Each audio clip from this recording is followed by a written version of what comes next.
Hi guys, I hope you all are okay. Welcome to my channel Real Tech at You. मैं आपका host और दोस्त। ये हमारा पहला वीडियो है, तो मैं आपको इस चैनल के बारे में थोड़ा बता देता हूँ। मैं आपका ज़्यादा समय नहीं लूँगा। मैं यहाँ आपके सारे डाउट्स क्लियर करने आया हूँ। हर किसी के मन में एक सवाल रहता है, हमने जो कुछ भी पढ़ा है वो याद कैसे रहेगा और एग्ज़ाम टाइम लिखेंगे कैसे। मैं यहाँ आपके इन्हीं सवालों का जवाब लेकर आया हूँ। तो बिना देर किए चलते हैं अपने वीडियो पर। हम यहाँ सारे टॉपिक्स को अपने आसान शब्दों में कवर करेंगे और कोशिश करेंगे कि आपको भी सब कुछ अच्छे से समझ आ जाए। तो चलिए शुरू करते हैं हमारा वीडियो मैनेजरल स्किल डेवलपमेंट के ऊपर, जिसका यूनिट 1 हम लोग आज कवर करेंगे। यूनिट 1 में हम पढ़ेंगे कम्युनिकेशन के ऊपर। कम्युनिकेशन होता क्या है? कम्युनिकेशन के बारे में पढ़ने से पहले मेरा आप सभी से एक सवाल है, how to write a perfect answer. हर किसी के दिमाग में ये चलता है कि हम एक अच्छा आंसर कैसे लिख सकते हैं। तो चलिए बताते हैं कि एक परफेक्ट आंसर लिखने के लिए हमें किन किन चीज़ों पे ध्यान देना होता है। तो यहाँ पे मैंने एक फॉर्मेट बनाया है और ये रहा फॉर्मेट। सबसे पहले हम लिखते हैं इंट्रोडक्शन, उसके बाद लिखते हैं meaning, definition, nature and characteristics, process, types and importance. ऊपर की 3 चीज़ें लिखनी बहुत ज़रूरी है, इंट्रोडक्शन, मीनिंग एंड डेफिनेशन। आगे बढ़ते हैं हम लोग इंट्रोडक्शन पार्ट पे।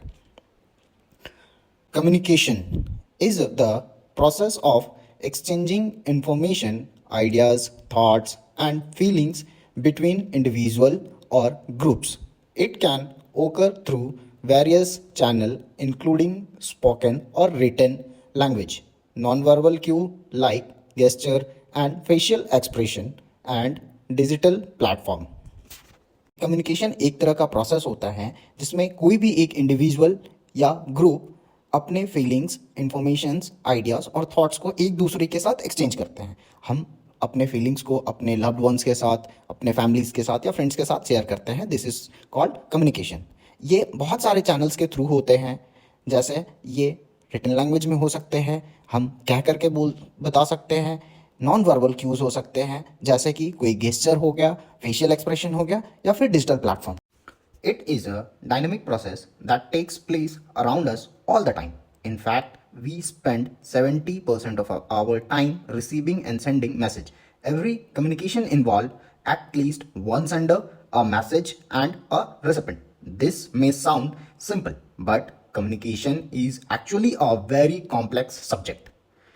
इसमें हम पढ़ते हैं कि ये एक तरह का डायनामिक प्रोसेस होता है जो कि हमेशा हमारे चारों तरफ ऑल द टाइम चलता रहता है। डायनामिक प्रोसेस कहने का मतलब ये एक गतिशील प्रक्रिया होती है जो हर समय चलता ही रहता है। इनफैक्ट हम अपने टाइम का 70% केवल मैसेजेस को रिसीव करने में और मैसेजेस को भेजने में ही व्यतीत करते हैं। हर कम्युनिकेशन में 3 चीज़ें कॉमन होती हैं, एक सेंडर, एक मैसेज और एक रेसिपेंट, यानी एक मैसेज भेजने वाला, एक मैसेज पाने वाला और मैसेज। ये सुनने में बहुत आसान लगता है, बट कम्युनिकेशन एक बहुत ही कॉम्प्लेक्स और बहुत ही कठिन सब्जेक्ट होता है, क्योंकि कई बार हम अपनी बातों को दूसरे के तक सही तरीके से नहीं पहुंचा पाते हैं, जिससे कि चीज़ें खराब होती हैं। आगे पढ़ते हैं मीनिंग। कम्युनिकेशन का मीनिंग क्या होता है? The origin of the word communication is communicare or communist, which means to impart, to participate और टू शेयर। कम्युनिकेशन वर्ड की उत्पत्ति 2 शब्दों से हुई है, कम्युनिकेयर और कम्युनिस्ट, जिसका मतलब होता है या तो अपने शब्दों को कहना या उनमें पार्टिसिपेट करना या फिर उन्हें शेयर करना। Communication is the process of exchanging information, ideas, thoughts, and feelings between individuals or groups. It involves sending and receiving messages through various means, including verbal and non-verbal methods. Communication एक तरह का process होता है जिसमें कोई भी एक individual या एक पूरा का पूरा ग्रुप अपने इंफॉर्मेशंस को, आइडियाज़ को, थॉट्स को एंड फीलिंग्स को आपस में एक दूसरे के साथ एक्सचेंज करते हैं। ये एक्सचेंज करने का तरीका अलग अलग हो सकता है, या तो वो वर्बल मेथड के थ्रू या फिर नॉन वर्बल मेथड्स के थ्रू एक्सचेंज कर सकते हैं। वर्बल मेथड कहने का मतलब वो अपने इंफॉर्मेशन, आइडियाज़ एंड थॉट्स को बोल करके बता सकते हैं, और नॉन वर्बल मेथड्स का होता है वो दूसरे तरीके से, जैसे कि इशारों में, मैसेज लिख करके, या फिर और भी दूसरे नॉन वर्बल मेथड्स का यूज़ करके वो अपने फीलिंग्स को शेयर कर सकते हैं। नेक्स्ट और थर्ड पार्ट पे आते हैं, डेफिनेशन। पहला डेफिनेशन है केथ डेविस का। वो कहते हैं communication is a process of passing information and understanding from one person to another.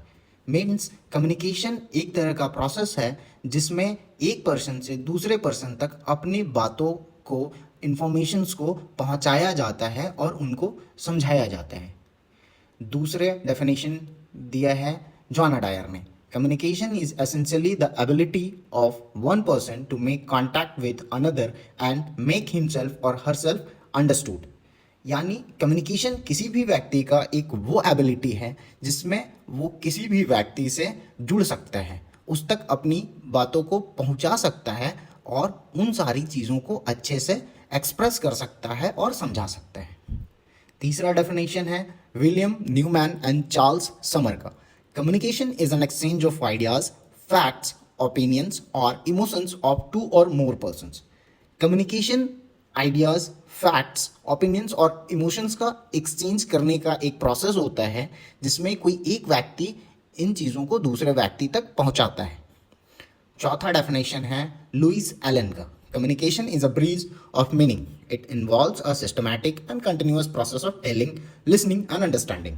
Communication एक तरह का ब्रिज है, यूं कह ले एक माध्यम है, जो एक सिस्टमैटिक और कंटिन्यूअस प्रोसेस होता है जिसमें लोग एक दूसरे को कहते हैं, सुनते हैं और उन चीज़ों को समझते हैं।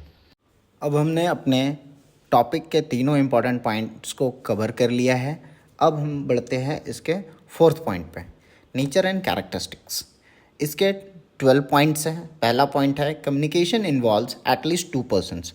मीन्स कम्युनिकेशन के लिए कम से कम 2 लोगों की आवश्यकता होती है, इसमें 2 लोग इन्वॉल्व होते हैं। Second point is communication is 2 way process. Communication 2 way process होता है, मीन्स इसमें एक पर्सन सेंडर होता है एंड दूसरा पर्सन रेसिपेंट होता है। Third point is purpose of communication. Communication का कोई एक पर्पस होना चाहिए कि हम क्या इंफॉर्मेशन दे रहे हैं और क्यों दे रहे हैं। Fourth point is form of communication. Form of communication means कि हम किस मेथड को यूज़ करके कम्युनिकेट कर रहे हैं, वो वर्बल है, नॉन वर्बल है, रिटन है या फिर साइन लैंग्वेज में। Fifth point is scope of communication. Scope of communication कहने का मतलब होता है एक तरह का रेंज, वो सारे टॉपिक्स, चैनल्स या मेथड्स या पार्टिसिपेंट जो कि किसी भी कम्युनिकेशन में शामिल होते हैं। Six point is communication is a dynamic process. Dynamic process कहने का मतलब ये एक गतिशील प्रक्रिया होती है जो हमेशा होती ही रहती है। Seven point is communication is much more than words.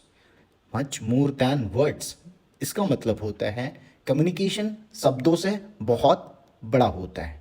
हमारे शब्द किसी और के लिए बहुत ज़्यादा महत्व रखते हैं, तो कुछ भी बोलने से पहले एक बार जरूर सोच लें। चलिए आगे बढ़ते हैं। 8 point is communication is a goal oriented process. ये एक गोल ओरिएंटेड प्रोसेस होता है। इसका मतलब हम किसी से कुछ भी कहते हैं, उसके पीछे हमारा एक कॉमन ऑब्जेक्टिव होता है, एक कॉमन गोल होता है। Communication is N interdisciplinary science. ये एक तरह का विज्ञान है जिसमें हमें बहुत सारी चीज़ों को ध्यान में रखना होता है। Communication is systematic. Communication systematic होता है, इसमें एक सेंडर होते हैं, एक रिसिपेंट होता है, एक मैसेज होता है जिसको इनकोड किया जाता है और डिकोड किया जाता है। इन सारी चीज़ों को सिस्टमैटिकली फॉलो किया जाता है। Communication is conversational. कन्वर्सेशनल कहने का मतलब होता है संवाद। संवाद मतलब हम एक दूसरे के साथ अपने फीलिंग्स को शेयर करते हैं। हम सुख में हो या दुख में हो, हम अपनी चीज़ों को एक दूसरे के साथ शेयर करते हैं। And the 12th point is communication is irreversible. इसे बदला नहीं जा सकता। सो गाइस, इसके आगे अब बढ़ते हैं इसके 5th पॉइंट, कम्युनिकेशन प्रोसेस। देखिए, मैंने एक चार्ट डाला है कम्युनिकेशन प्रोसेस का, जिसमें आप देख पा रहे हैं, जैसा मैंने ऊपर कहा था, इसमें 2 लोगों का होना बहुत ज़रूरी है, एक सेंडर, दूसरा रिसीवर, और बीच में है मैसेज और चैनल। मैसेज जो इन्फॉर्मेशन एक सेंडर रिसीवर तक भेज रहा है, और चैनल, चैनल मीन्स वो मीडियम जिसके थ्रू वो मैसेज सेंडर से रिसीवर तक जा रहा है। इसके बीच में है इनकोडिंग और डिकोडिंग। इनकोडिंग का मतलब क्या होता है कि जो भी सेंडर कहता है वो रिसीवर तक पहुंचता है, फिर वो उन चीज़ों को डिकोड करता है, समझने की कोशिश करता है कि सेंडर कहना क्या चाहता है। This process is called decoding. अब इसके बदले रिसीवर एक फीडबैक सेंडर को भेजता है, जिससे सेंडर को ये पता चलता है कि उसने जो भी इंफॉर्मेशंस रिसीवर को दिया है वो रिसीवर को अच्छे से समझ आ गया है। अब आप कहेंगे ये नॉइज़ क्या है? नॉइज़ एक ऐसा इन्वायरमेंट, एक ऐसा एटमॉस्फेयर होता है जो कभी कभी इस मैसेज को सेंडर से रिसीवर तक पहुंचने में रोकता है या उसमें रुकावटें लाता है।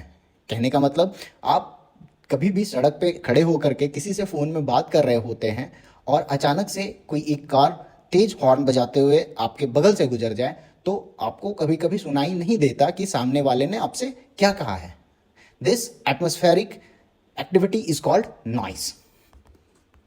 तो चलिए हम लोग चलते हैं अपने अगले और लास्ट पॉइंट पे, type of communication. Basically communication को 3 पॉइंट्स पे डिवाइड किया गया है। सबसे पहला पॉइंट है on the basis of expression, methods और media. Second point is on the basis of flow information, and third one is on the basis of organisational relationship. तो हम लोग इसको एक एक करके पढ़ते हैं। First one is on the basis of expression, method and media. इसको भी 2 भागों में बांटा गया है। फर्स्ट इज वर्बल कम्युनिकेशन, जिसके अंदर ओरल कम्युनिकेशन और रिटन कम्युनिकेशन आते हैं। मीन्स ओरल कम्युनिकेशन कहने का मतलब होता है कोई भी इंफॉर्मेशन अगर हम बोल कर बताते हैं, that is called oral communication, और कोई भी इंफॉर्मेशन या आइडियाज हम रिटन फॉर्म में देते हैं, that is called written communication. Second one is non verbal communication. Non verbal communication के 6 पॉइंट्स हैं। First one is visual communication. Visual communication का मतलब होता है जब कभी हम किसी भी चीज़ को फोटो या वीडियो के थ्रू दिखाते हैं, that is called visual communication. Second one is audio method. Audio method का एक सिंपल एग्जांपल है आपका सेलफोन। आप उसमें गाने सुनते हैं, लोगों को कुछ वॉइस मैसेजेस भेजते हैं, that is called audio method. Third one is audio visual communication. Audio visual communication का मतलब होता है एक सॉन्ग वीडियो को प्ले करना एंड उसको सुनना। Fourth one is gesture communication. Gesture communication का मतलब होता है कि आप किसी को अपने हैंड मूवमेंट के थ्रू या बॉडी लैंग्वेज के थ्रू, किसी भी ऐसे गेस्चर के थ्रू जब कम्युनिकेट या इन्फॉर्मेशन देते हैं, that is called gesture communication. इसका एक सिंपल सा एग्जांपल है जो होता ही है, हम कभी भी रास्ते से गुजर रहे होते हैं और हमारे जान पहचान वाले हमें दिख जाते हैं, तो हम क्या करते हैं, सिंपल सा बस एक आंख का एक्सप्रेशन और हाथ का हिलाना, that is called gesture communication. Passive communication. Passive communication का मतलब होता है बहुत बार लोग आपके फेशियल एक्सप्रेशन से ही पता कर लेते हैं कि आप उनसे क्या कहने चाहते हैं। लाइक बहुत सारे घर में पापा एंड मम्मी बच्चों को केवल अपने आंख दिखा करके या अपने चेहरे के एक्सप्रेशन से ही बता देते हैं कि वो गुस्सा है या फिर खुश है। And the six one is communication through action. Communication through action का मतलब होता है कई बार हम चीज़ें करके बताते हैं। मीन्स डांस करना, तो ये शो करता है हम बहुत खुश हैं, सो दैट हम डांस कर रहे हैं, या गुस्से में किसी से कुछ कह देना, झगड़ा कर लेना, जिससे ये पता चलता है कि हम बहुत गुस्से में हैं। दूसरा पॉइंट होता है on the basis of flow information, यानी इंफॉर्मेशन फ्लो कैसे करता है। तो ये एक होता है हॉरिजॉन्टल कम्युनिकेशन। हॉरिजॉन्टल कम्युनिकेशन में क्या होता है कि एक चीज़ें आपके राइट साइड से लेफ्ट साइड तक पहुंचती हैं, यानी बहुत सारे लोगों तक वो पहुंचती है। ठीक है, बेसिकली ये ऑर्गेनाइजेशन में फॉलो किया जाता है। इसका दूसरा पॉइंट होता है वर्टिकल कम्युनिकेशन, जिसमें 2 तरह के कम्युनिकेशन होते हैं, upward communication and downward communication. Upward communication का मतलब होता है कि ऊपर से कोई एक मैसेज या कोई एक इंफॉर्मेशन नीचे वाले तक गया और उसे वो चीज़ें माननी है या उसे उन चीज़ों को करना है, that is called upward communication. And downward communication का मीन्स होता है कि कोई भी चीज़ें नीचे से ऊपर वाले तक पहुंचाई जाती है, that is called downward communication. Third point is on the basis of organisational relationship. ये हमारे लिए बहुत इंपॉर्टेंट है और इसका एक डिटेल वीडियो हम बनाने वाले हैं और उसका लिंक हम डाल देंगे। तो ये होता है formal communication and informal communication. Formal communication का मतलब होता है ऑर्गेनाइजेशन में हमें कोई भी इंफॉर्मेशन पास ऑन करना होता है, उसके लिए हमें उस रूल्स को, कुछ नियम्स को फॉलो करने होते हैं। और इनफॉर्मल कम्युनिकेशन में हम अपने रोज़मर्रा के ज़िंदगी में जैसे अपने फ्रेंड्स एंड फैमिली से बात करते हैं, उन सारी बातों को इनफॉर्मल कम्युनिकेशन में रखते हैं। आई होप आपको ये वीडियो अच्छा लगा है। अगर अच्छा लगा हो तो please do like share and comment, और हाँ, सब्सक्राइब करना ना भूलें।